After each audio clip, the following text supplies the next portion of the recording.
Velkommen til den video her. I dag der vil vi tage jer med igennem processen om, hvordan man laver anlæg indenfor. Det kan fx være, hvis du har tænkt lidt over, at du godt gad at have nogle fede højtalere indenfor på dit værelse, dit kontor, træningslokale, whatever du nu gerne vil have noget god lyd i, og du måske også gerne vil have en subwoofer op at stå.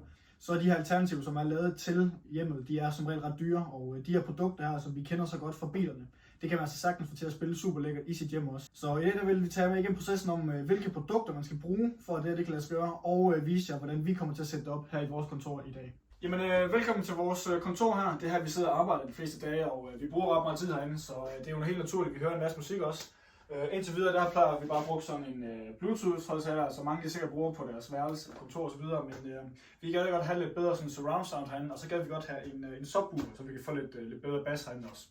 Så planen den er, at vi skal have sat nogle 6-9'er koaxialhøjttaler op, og der har vi altså de her færdiglavede kasser her. Og planen den er, at vi skal have sat sådan en her i hver hjørne. Vi må lige se, om vi kommer til at sidde sådan her, eller om vi skal sidde på den ene væg, den anden væg, eller hvad vi lige gør.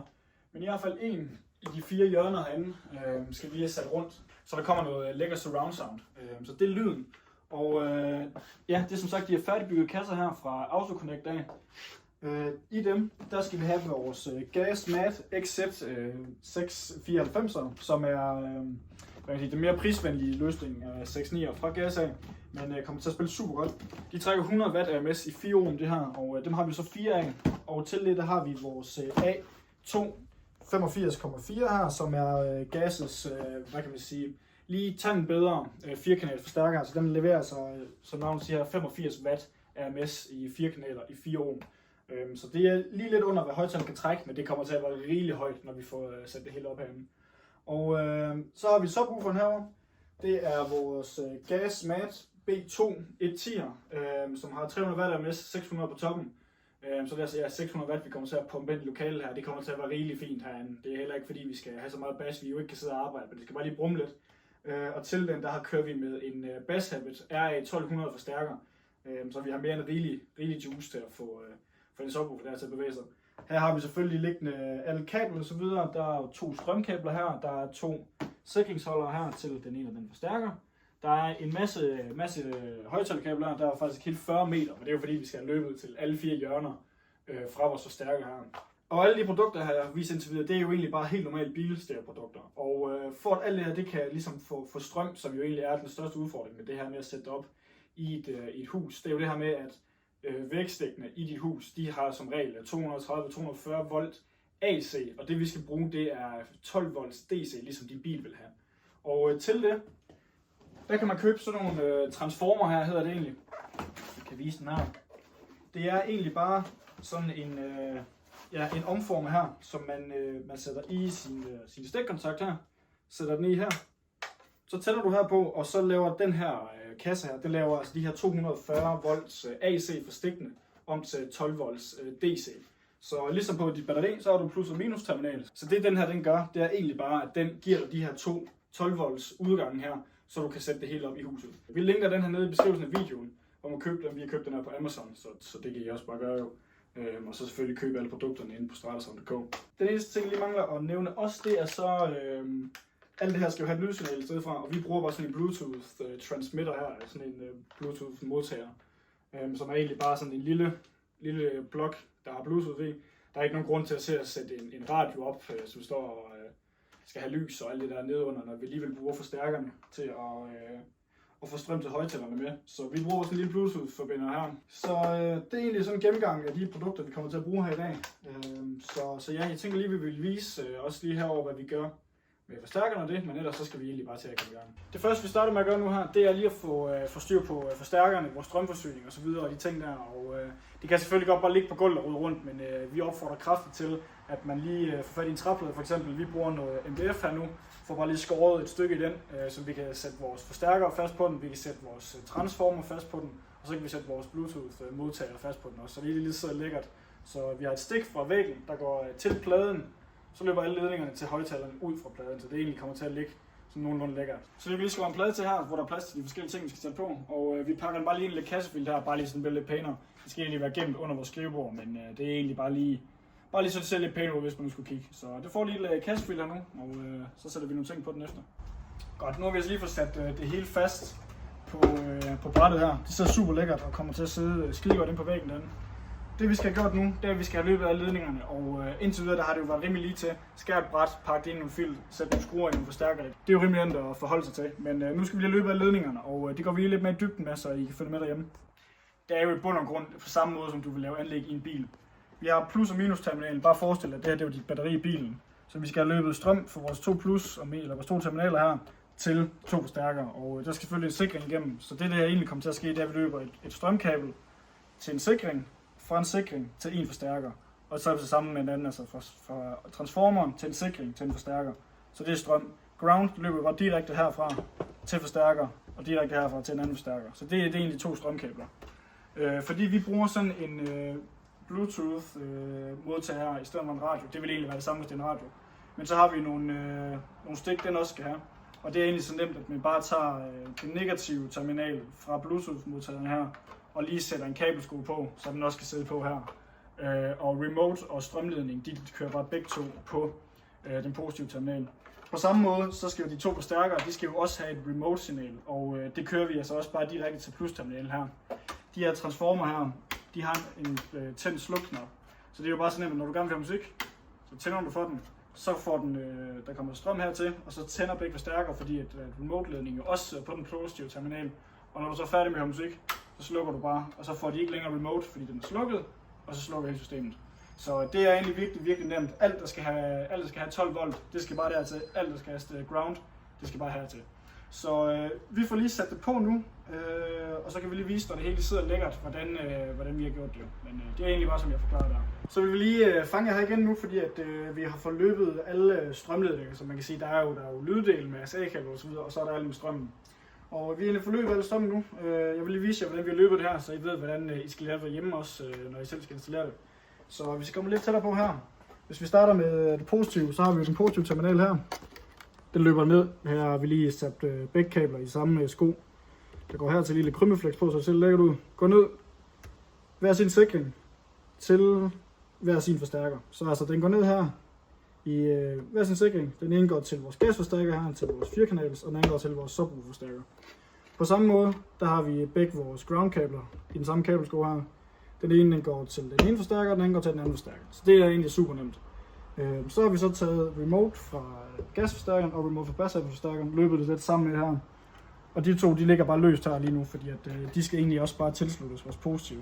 Men vi vil lige gang i vores Bluetooth-modtager her, fordi at den har også lige 2 ledninger, som vi skal sætte sammen med vores remote-ledning her. Så det vil vi lige komme til nu. Men det var bare lige for at vise, at egentlig så er det så simpelt, at de positive kabler skal bare på en positiv terminal igennem forsikringer ud for forstærkerne. De negative skal bare direkte til forstærkerne, og remote de skal bare løbe, så de går tilbage til den positive også. Så det er egentlig så simpelt strømdelen af det setup her. Så har vi altså lige fået sat det sidste på her, som er vores Bluetooth-modtager og vores RCA-kabler her. Og hvis vi lige starter med Bluetooth-forbinderen her, det er jo bare, den har en ground-ledning, som løber her. Der løber bare til grounden på transformeren her. Det er super nemt. Så har den en positiv og en remote, så den ved, hvornår den skal tænde også. Og de er bare løbet sammen med de 2 remotes, der går fra hver sin forstærker. Det vil altså sige forstærker og vores Bluetooth-forbinder her. De går så alle 4 i samme sko her, fordi at, igen, altså, de skal jo ikke rigtig have noget strøm i sig. De skal bare modtage et signal om, hvornår de skal tænde og slukke. Så alle 4 ledninger her skal egentlig bare køres i samme kabelsko, som vi har gjort her. Lige givet lidt krymmeflex også, så det ser lækkert ud, men de kører så bare alle 4 ledninger til den positive her. Så det er altså sådan, man lige sætter Bluetooth-forbinderen op og kører remote-ledninger også. Så det ligger egentlig her super fint nu. Så har vi vores Bluetooth-forbinder her, den har jo de her 2 RSA-udgange. Vi skal lige have fundet 2 adaptere, men nu fordi vi har 2 forstærkere, både en til subwoofer og en til højtaleren, så kommer de her RSA-kabler til at løbe ind i vores bass-forstærker her, i de 2 her. Så løber signalet så videre her. Dem har vi så, der er altså lige 2 adapter mere på. Så vores 4-kanalforstærker, den får de 4 indgang her også. Så den løber så bare RSA fra Bluetooth-forbinderen ind i første forstærker, videre til næste forstærker. Det er egentlig bare det. Og det er det samme, som du vil lave i en bil også. RSA-kablerne er sådan set fuldstændig det samme. Det eneste lige er, det er den her strømdel med Bluetooth-forbinderen og det. Men vi skal lige have fundet 2 adapter til det her, som sagt, så vi kan få sat det i den første forstærker. Og så er det her bræt altså 100% færdigt. Det er altså så simpelt her, at vi bare nu skal have sat vores strømledning i til transformeren, altså det stik, vi sætter i væggen. Det skal sættes i her, og så skal vi egentlig bare have løbet kablerne fra subwooferforstærkeren til subwooferen, og fra vores højtalerforstærker til de 4 højtalere inde på kontoret. Så det bræt her, det er så faktisk nu klar til at blive sat op på væggen derinde, så de tænker bare, at vi begynder at forklare nu. Hvis du synes, det var lidt svært at forstå, hvad jeg lige fik talt om her i videoen, så kan du altså bare pause videoen her, og så kigge på det her diagram, så du er helt sikker på, at du får løbet dine strømkabler ordentligt. Så har vi altså lige fået sat det op på vores væg her. Det er bare akustikpanelsvæggen her, hvor vi har vores skrivebord herovre, som egentlig kommer til at dække det her 100%, fordi at det går under bordkanten her. Men det her, det er sådan vores, det ser ud af nu. Det sidder lige skruet ind i væggen, så det sidder bare super lækkert der. Og selvom vi faktisk selv synes, det ser virkelig pænt ud, ja, så kommer man slet ikke til at kunne se det. Så vi har et stik herovre i væggen. Der kommer til at løbe strømkablet ned til transformeren dernede, og så får det hele så strøm. Så det er egentlig kun den ene ledning der. Nu hvor du så har fået monteret din planke her, dit bræt her på væggen, eller hvor du har sat den, så er det jo meget fristende bare at sætte noget strøm til, for at se om det hele virker som det skal. Og det forstår jeg også, men der er det altså vigtigt, at man venter med at sætte strøm til sine forstærkere, før der er modstand på dem. Altså før du har sat forstærkeren til enten din højtaler eller din subwoofer, afhængig af hvad de nu skal klare dine forstærkere. Men det er altså en god tommelfinger, og det er ligegyldigt om det er bil, eller om man laver noget hjemme her, ligesom vi gør nu. Så er det en god idé at vente med at sætte strøm til det hele, før at forstærkeren de har en modstand. For de kan simpelthen gå i sådan noget beskyttelsesmode, protection mode, hvis du sætter strøm til, inden der er modstand på dem. Og det er ikke sjovt at skulle lege med at få dem ud af beskyttelsesmode igen. Så det husker man bare lige. Ingen strøm til forstærkeren, før der er modstand på. Som I kan se her rundt nu, så har vi altså fået sat 3 ud af de 4 højtaler op her i hver sit hjørne. Og vi mangler kun lige det sidste og 4 heroppe nu. Og vi tænker bare lige, at vi lige vil tage jer med igennem, hvordan vi lige sætter det her op.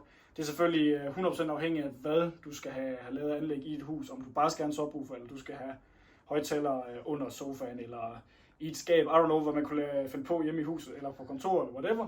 Men vi viser bare, hvordan vi gør det her nu. Så hvis man laver noget eller det, vi laver her, så vil man se, hvad man skal gøre. Vi har jo de her kasser her, til de her 6-9'er her. De skal jo egentlig bare sættes op. Nu er vi så heldige heroppe, at væggen de lader 3, så det her det er egentlig så simpelt, som at vi bare lige tager 2 lange skruer, bare knalder igennem bagsiden her af kassen, så den sidder deroppe. Og når den så sidder, så sætter vi så højtalen i efter. Så vi har allerede løbet ledningen, som vi ser, den hænger heroppe nu. Ligger faktisk super lækkert gemt op langs vores akustikpaneler. Så vi får bare lige knaldet den her i væggen op nu, og sætte højtaleren i. Og så skal vi have sat en subwoofer til allersidst, og så kan vi altså høre, hvordan det lyder. Jeg tror faktisk, det kommer til at lyde virkelig godt. Så det er vi spændt på.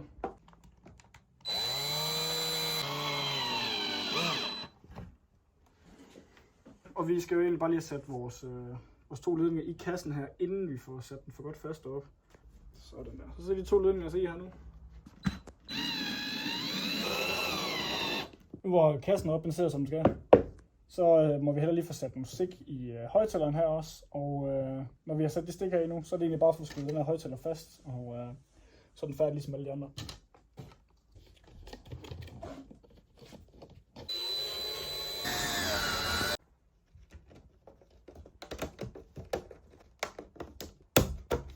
Så vi kan sige, at sætte den 4. og sidste højtaler op her på hjørnet nu, så betyder, at der er højtaler alle 4 hjørner. Vi lige får løbet kablerne også, og det er jo selvfølgelig bare positiv til positiv på forstærkeren, negativ for højtaleren til negativ for forstærkeren. Super simpelt, fuldstændig som i biler selvfølgelig. Det vil sige, at alle 4 hjørner har nu kablerne løbende herover til. Hvor 1 højtaler, 2 højtalere, 3 højtalere og 4 højtalere her. Så det er altså de 4 forskellige højtalere der. Vi lige får løbet kabel til subwooferen også, så det er den, der løber her. Og subwoofer kommer til at stå en skrivebord lige her, så der skal ikke bruges mere end den lille slat, så ledning der. Men til gengæld så er der jo så nu kommet modstand på begge forstærkere, fordi vi har fået sat det helt til. Og det betyder jo så også, at vi nu kan sætte strøm til hele det bræt her, og se om forstærkerne de ikke tænder som det skal. Bluetooth det ikke virker som det skal, og ja, bare generelt se, om vi har fået lavet det her rigtigt. Så vi får sat noget strøm til nu, og se om det hele ikke virker som det skal.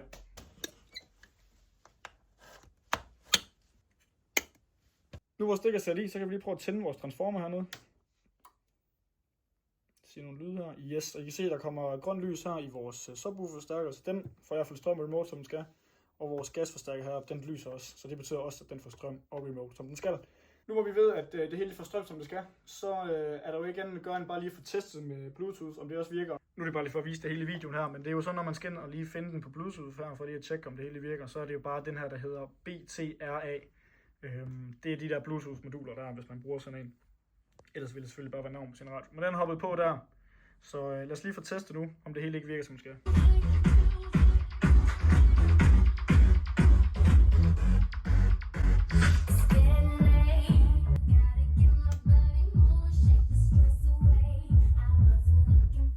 Så Som Rihanna hun lige viste her før, så virker alle 4 højtalere præcis som det skal, og bassen den ligger pumper lækkert nede under skrivebordet. Vi fik også lige indstillet det hele før, det gjorde vi bare lige off-cam, men det er så super vigtigt det her med, at man lige husker at få indstillet sin forstærker ordentligt.